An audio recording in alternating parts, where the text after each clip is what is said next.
Welcome to Kevin Richards VIPs. Sometimes in life, you get handed a lot more than you feel you deserve and more than you can handle. Sometimes it's just difficult to persevere, and this woman does. Get to know my guest, Sherri Dolk.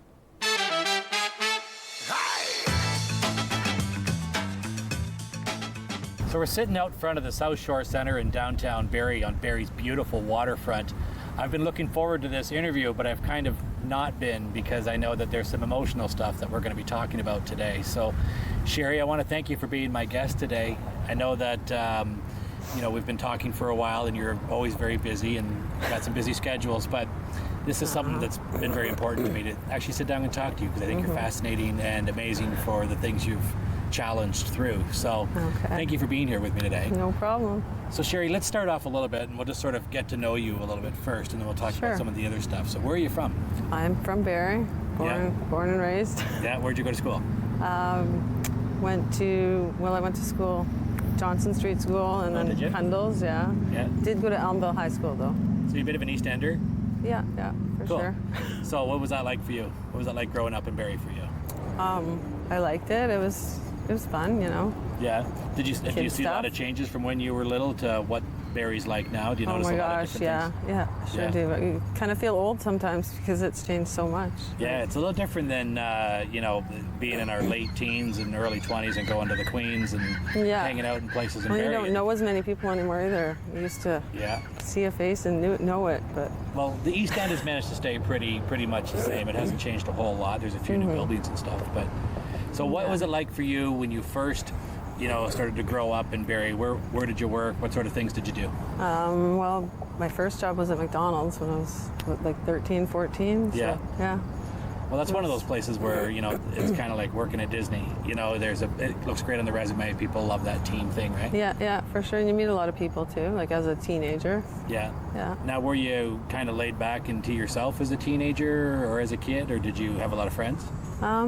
I had quite a few friends, but went out quite a bit. Where'd you go to high school? Elmville. Did you? Yeah. Nice. Yeah. So you transition out of high school, you start to grow up, you start to mature, and at what point do you become a mom? Because I'm going to dive into this because this is kind of what I really want to talk to you about. So you became a mom. Yes.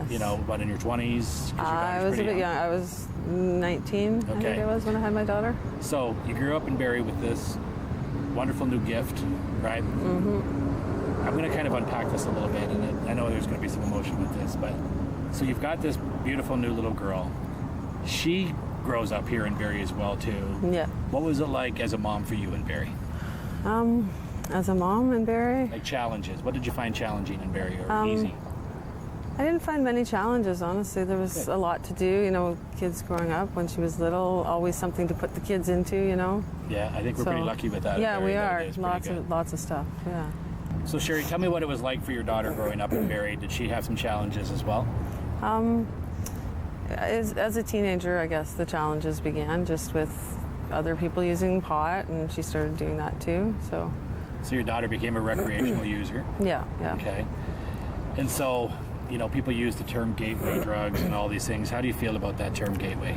I don't honestly think marijuana is a gateway drug. To me, like, there's some people that just smoke it and stick with it and don't move on to other things. So yeah, and it's funny because I try not to give out my opinion because I try not to take a side on things because I got a show and I don't want my opinion out there. But I tend to agree. I don't think that pot is doing what people think it does. I think there's a lot of real benefit to it when it's used. Yeah, properly, absolutely. like a lot of things. Yeah. So your daughter did at some point transition though from the marijuana into something bigger, and what was that? Yes, that was oxys. So she started taking oxys, and so the fear that people have of oxys is when they do start taking it, you're hooked. Yeah. It's a difficult thing to get away from. For sure, So tell me a bit about your daughter and what changes you noticed and why you felt that she...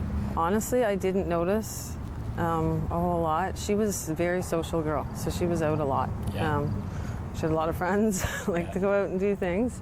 But I honestly didn't notice. Someone came to me and said that she was using oxys. And how'd you respond to that? I was very worried. Right away I started doing research and,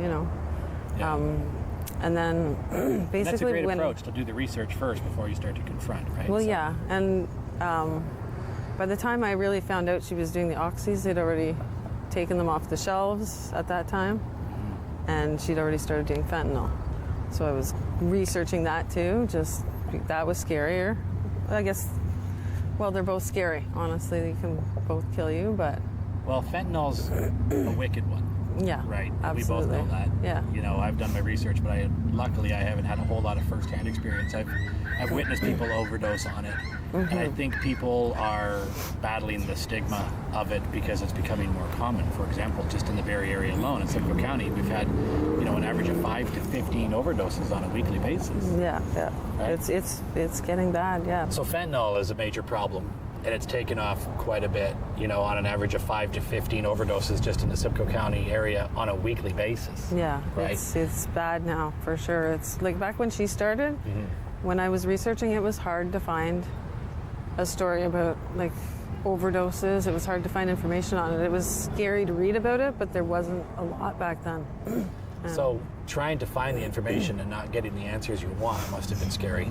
It was. With, like the few answers I did get though, I knew it was a scary thing for sure. And like I showed her videos and we tried to talk to her about it. So what was her But- reasoning for staying with it? Or she just couldn't kick it? She couldn't. It's like back at first I didn't understand addiction like I do now. Like I wish I knew back then what I know now. Yeah. Because I was one of those people that was like, well, just stop.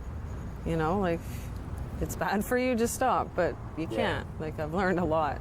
I think I'm fairly blessed that I haven't experienced a lot of people in my life that have had addiction problems. And I wish I knew better how to understand them and probably did the research that you did. Yeah. It's been a lot of acceptance and tolerance that's difficult, I'm sure, for you. Yeah. So as you're studying these things, what were some of the scary things that you realized you needed to do, like to implement?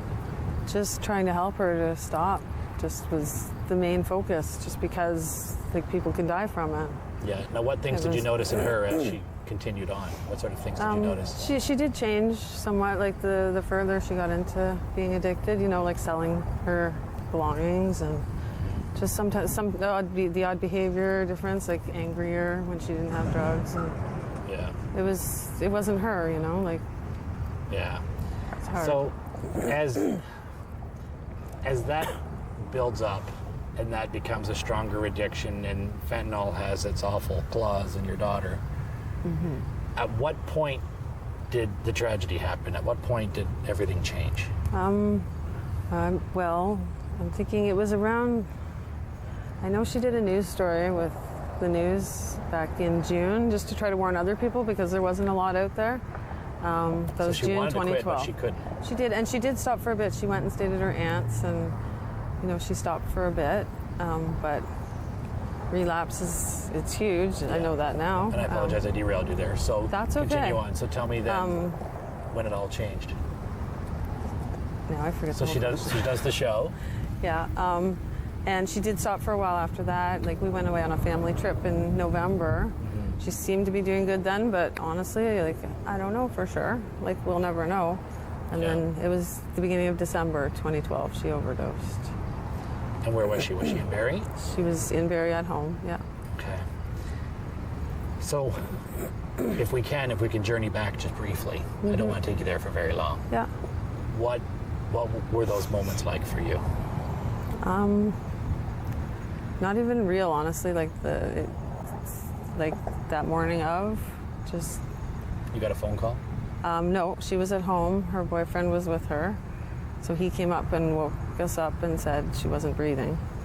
So it happened so fast. You run downstairs, like call 911, CPR. Like it all happened so fast.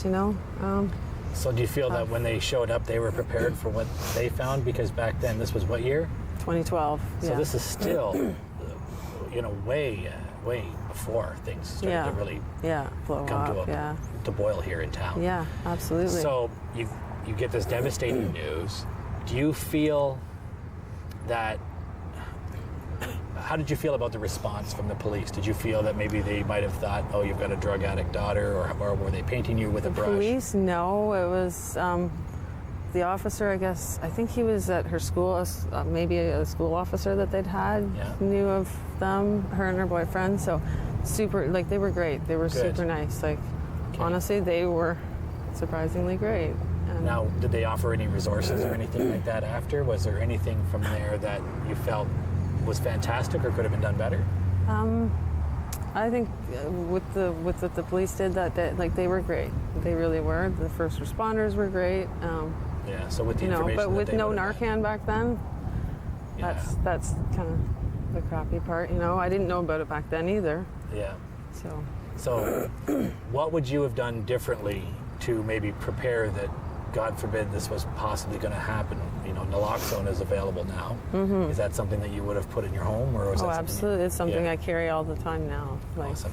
yeah, and I've used it. So I do encourage people that that's Yeah. a good thing to have, because you just Absolutely. never know. I lived in an area of town a year ago where I had a neighbor who continually had people passing out in his front yard from overdoses, and you know, there was emergency crews there all the time, and so I finally got a kit, and just in case, right? You never know. yeah. So this whole situation, do you feel, what have you learned from it, or what do you feel you either regret or you don't regret, or you wish you could have done different, or you just Well. wish you knew about that? Lots you wish you could have done different. You're always asking what if, right? Yeah. And I wish I'd have known everything I know now, like with the naloxone, with like even down to like simple empathy for addiction, people with addiction, you know, like back then. The stigma. Yeah, It's still there. absolutely. You know, I wasn't telling everybody my daughter's doing drugs, you know, because you're embarrassed, right? Like, Yeah. And it's sad that you have to hide that because you get judged and they get judged, and Well, know? along those lines of that stigma, there's also depression, Mm-hmm. right? And depression is another thing that people like to say, oh, how can you have depression? You know, suck it up. You know, Yeah, get out yeah. of bed. Yeah. And it doesn't work like that. And so depression, however, hit your family in a different way. And I know that you shared something very personal with me about your son. So if you could share that with me again. yes. So just back in November, my son he killed himself. So your son kills himself based on depression? Depression, yeah. I you guess a explain lot the of depression? things. Well, What was he he changed experiencing? since Tina died. Like, he changed a lot, honestly. I can't say that's the only reason. I'm sure there was a lot of reasons, but he did. Like, Tina was 19 when she died. When he turned 20, he had like a breakdown. You know, just why should he get to be 20 when his sister never did? You know, he was a different person. We all are, right? Like Like a you go guilt to through be that. happy, a guilt to be alive. Guilt, yeah. Survivor's guilt, I think they call it. Yeah, I think that's what it's called, and yeah. that's a tough place to be. It's, Yeah, you they were know, close, right? Like, they were only 15 months apart, so when somebody's dying or has just passed, it's hard to experience joy sometimes, or any happiness, or even the slightest pleasures, yeah, without feeling guilty. You almost sort of self-sabotage and self-destruct. yeah, So your son hung himself. Now this is another emotional battle that you have had to go through. So Yeah. Unpack that a little bit then for me. So how have you dealt with that, and how are you not dealing with that? Be honest with me. You can just Yeah. tell me that there's things you're You struggling know, with. you don't. It's hard to deal with. Honestly, it's every morning you wake up for the last almost 6 years now, and first with Tina, and now with the two of them, and my niece as well, and just you wake up every day, and it's like reliving the same nightmare. You remember as soon as you wake up. You know, sleep sometimes is an escape. Honestly, like.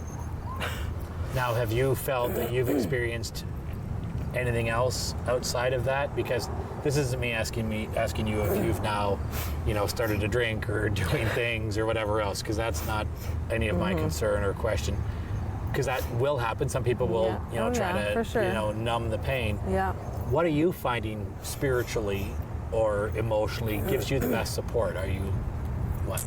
I'm still struggling with that, honestly. Like, Sure. with the loss of both kids, I lost my faith, to be honest. Like, maybe one day it'll come back. Yeah, faith in God, or just faith in humanity, yeah. or faith in life? Everything. Yeah. All of it, Like, I know it's not right to say it's not fair, but sometimes you just feel that way, I respect that completely. Yeah, You know, I it think just that sucks. even as a person with faith, I still find that there are days where you go, how can you have faith when this just happened, when you're looking at things going on in the United States, or you look at things going on in the Middle East, and you just think, how are these things happening? How are these tragedies happening in Syria? Oh, exactly. You know, where is God? Yeah. So, you know, and then if tragedy like this happens to your family, it's not fair. Yeah, and I see, like, I'm on some online groups with parents of, you know, people that have died of overdose, or their kids have died from suicide, and you see a lot, like, on those groups, that every day you're seeing people dying and more people adding to the group, and it's just, it's disheartening, maybe, like, it's sad. What would be your, I'm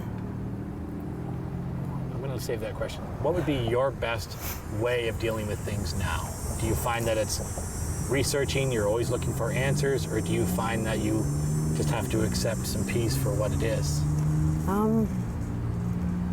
I don't know. I just deal with things on a minute-to-minute basis, really. Like, Yeah. so even throughout one day, I can be up and down, and just, I try to find things to smile, you know, find reasons to smile, Sure. try to laugh. So here I am listening to this, and I'm thinking, there are people who are watching this show, and I really, really hope that they open their hearts and their minds to this, because it's more common than people realize. It is. Really is. Yeah. And we like to put the blinders on and say, what, not in Barrie, or not my kid. Yes. Everybody Oh, says, yeah. not my kid. Oh, yeah. And so how do you, it's almost funny, and I'm sorry if that's sort of Yeah, a it giggle, is, but but it's it not, is. yeah, because it's not your kid until it is, right? Like, You know, I read a local business owner here in town said that he had found an injection kit outside of his business, and he immediately said, you know, how dare addicts be around my business? Damn Barrie, not my family, not in my backyard. And I just think, really? Because Yeah. you don't know. Yeah, you don't. It's You know. true. And I read comments like that in the news stories. You see all the comments, and there's a lot of people that, you know, they don't Get it. get it. Yeah, exactly. You can't change their minds. You just Yeah. hope that they never do get it. Honestly, some people, I just hope, if they're arguing, like, you see arguments where people that do get it and people that don't online, and I think that's great because it creates conversation. Yeah, awareness Well, is yeah, sometimes the toughest absolutely. thing. Even if you're not going to be, if you don't agree, at least you're still talking, right? Yeah, At well, least we don't it's want to out pull a there. Clockwork Orange and have everybody's eyes opened up forcefully. Yeah. It's better that they do it because they're ready. Yeah, Right? absolutely. Well, and you just like don't want addiction. them to know, for sure. You don't want them to know how it is, so. Yeah. So do you find that social media or any of those sort of things were beneficial or painful when all this was happening with you? I think it was beneficial. Like I Okay. said, I joined some like support groups, and as sad as the stories are on there, it's people that get it. So it's nice to connect with people that understand how what you're going through, what you're doing, like what's happening. Yeah. Being a dad, I think I don't know how I would deal with it, and so I look at you as an inspiration on that you know, you've had to struggle through it. Yeah, and I don't And you see still- myself as an inspiration. I just kind of, Well, the fact that you're still sitting here, I think, Yeah. is a big deal. Right? you do what you got to do. That's all I can say, you know. So, tragedy struck your family again recently as well too. How recently, and what was that situation? That was September, actually, almost a year ago, that my niece passed away. It was about 2 months before my son. Okay. And How did that happen? She was in a motorcycle crash. She was living out west, and just, I don't know. It just, it's a It terrible seems like tragedy. such a sad show where, you know, people are going to have, they need to have some Yeah. tissue for this show. But this is Yeah. such an incredible support show, I think, for demonstrating that people go through these things and Yeah. then they continue on. They Yeah, persevere. It's been tough for our family. It's like my niece she was close with my youngest daughter. Yeah. She was, after my oldest daughter Tina died, she was at her house every day, you know. So she was really close with us. And Yeah. it's tough too, you know. Like, Yeah, I'm sure. It's been tough. with And I all can't of even it. say that I Yeah. understand or that I can relate because I can't. You know, and not to be terrible, but I don't want to relate because I don't No. want to experience that pain. Absolutely, I wouldn't Yeah. want you to. Yeah. I wouldn't want anyone to. So let's take a look at some of these, you know, the things we've learned from this, right? So you've clearly learned a lot. Is there anything that you can share that people should maybe look into, or people who are experiencing this can get help, or you wish there was maybe even more help from? Like maybe you can get more help from hospitals or from, Yeah. Well, with the addiction side, there needs to be more out there for sure. I wish, like I even read recently about, or the last day or two, about the safe injection sites on hold, and that's a big thing. Yeah. I think they're important, like keeping people safe until, because they do recover. Some people do, and I've seen recovery stories, and it's great to see those. Well, we did a show on fentanyl a year ago, just over a year ago, which is where we met. And, we spoke to a young man who had survived through it. And he talked about the dark places he went. Yeah. And those sort of things are they're encouraging that people can get through it. Yeah, absolutely. But it's a dark spot. It absolutely is. I've met people and seen what it's like to struggle, and some that are in recovery. So, Good. It's good to see. Yeah. Yeah. Now, would you say that in Barrie, we try to say Barrie's not a big city, but it's getting there. It is. It really is. It's very culturally diverse. It's very, it's slowly opening its mind to a lot more things. It's going from being just tolerant to accepting of a lot of things. Mm-hmm. And I think it's important that, the messages get out there as well as resources. Yeah. So absolutely. do you find that Barrie, smaller to bigger town now, is expanding its ideas and resources for help or information on how to deal with this? I think there's still work to be done with, on the addiction side, as well as depression. There's waits to get in to see a psychiatrist. There's waits for everything, and it's and like someone with depression too, that maybe they don't have 3 months to wait to get into a doctor. Maybe it's tough. Well, there's a lot of people who have opinions on, on depression or on getting medical help or psychiatric help, but they don't have the experience, but they're giving opinions, and I think sometimes that's difficult. So I want you, and I know, I think I can tell that you're not too worried about offending anybody with it, to be honest, and if you are, don't hold back. I want to know, is there something you really think we need to stop doing or start doing to make a difference? Well, there's lots of things we need to stop doing, with the stigma, with depression and with addiction, with so many things, any mental health issues. There still is a big stigma. I know that people are trying to make changes, and slowly some things are changing, but it's still something, that is stigmatized. People look down on, some people don't understand it, and I get that. Yeah. But, it doesn't hurt to have empathy towards others. Absolutely. Whether you get it or not, just... Empathy's a big thing. Yeah, it is. Yeah. It is. So I think people also don't realize that fentanyl has its place, right? Yeah. I've witnessed people who are, they're leaving this world, and one of the only ways they find peace to fight pain is the fentanyl. Yeah. And it gives them the only comfort from the pain. And that's all anybody wants, is their partners or their family or their loved ones to not suffer. Absolutely. But do you believe that on the other end of the spectrum, that there's unnecessary prescriptions or unnecessarily getting out there that fentanyl? Yeah, absolutely. Some people, the people that are willing to sell their prescriptions, they probably don't need it. I don't know, Yeah. I know it's a necessary thing for certain people, and like you said, end of life.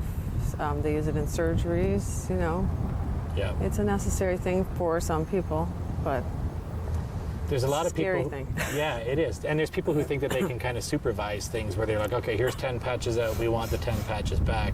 But then they have the fake. But they've got fake things. Fraud ones to bring back, fake ones to bring back now too. Yeah. Or they let somebody else use it, and then they just bring it back, and they get more, and they sit there.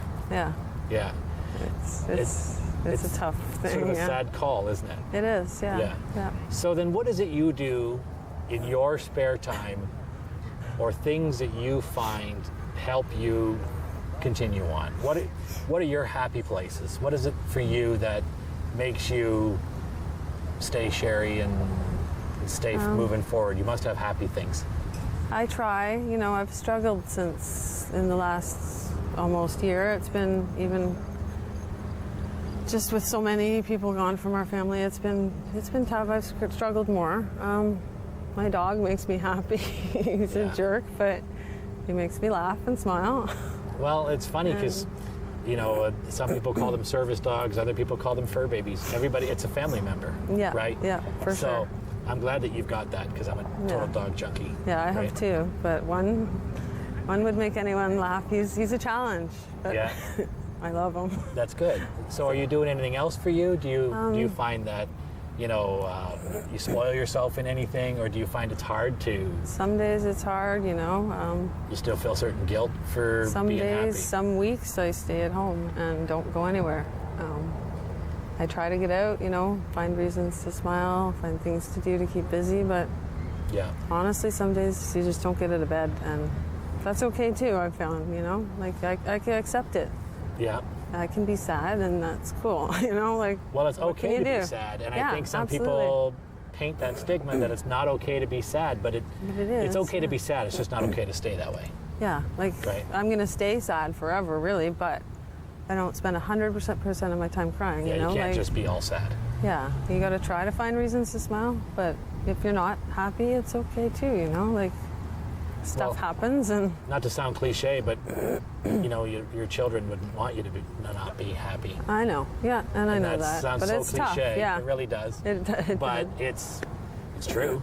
yeah, oh, and I absolutely believe that, but how can you not be, you know, how can you not be sad when your kids are dead?